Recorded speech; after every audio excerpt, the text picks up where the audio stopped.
নমস্কার, আপনাদের সবাইকে স্বাগত। বর্তমানে এআই টেকনোলজি সারা বিশ্বকে কাঁপাচ্ছে, কিন্তু এর যেমন ভালো দিক রয়েছে ঠিক তেমনই খারাপ দিকও রয়েছে।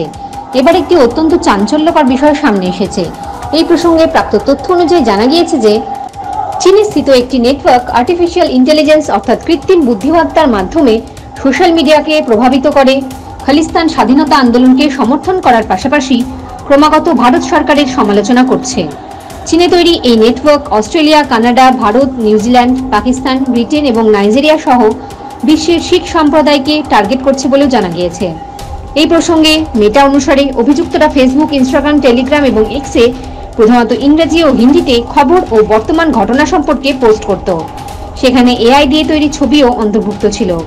নেটওয়ার্কের অন্তর্ভুক্ত অ্যাকাউন্টগুলি প্রায়শই পাঞ্জাবের বন্যা, বিশ্বজুড়ে শিখ সম্প্রদায়, খালিস্তান স্বাধীনতা আন্দোলন, কানাডায় খালিস্তান সমর্থক হারদীপ সিং নিঞ্জার এবং ভারতীয় সরকারের সমালোচনা সম্পর্কে পোস্ট করত।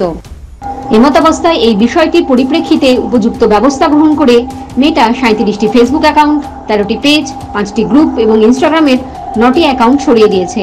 মেটা বলছে যে পোস্ট করার ক্ষেত্রে এবং পেজ ও গ্রুপকে ম্যানেজ করার জন্য ভুয়া অ্যাকাউন্ট ব্যবহার করা হয়েছিল।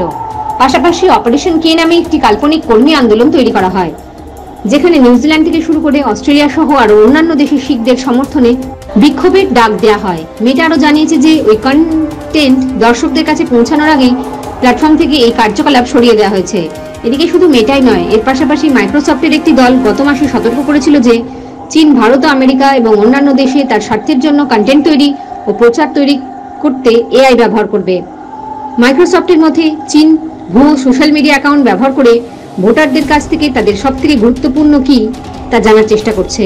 ফলে তারা বিভাজন তৈরি করে নির্বাচনের ফলাফলকে প্রভাবিত করতে পারে।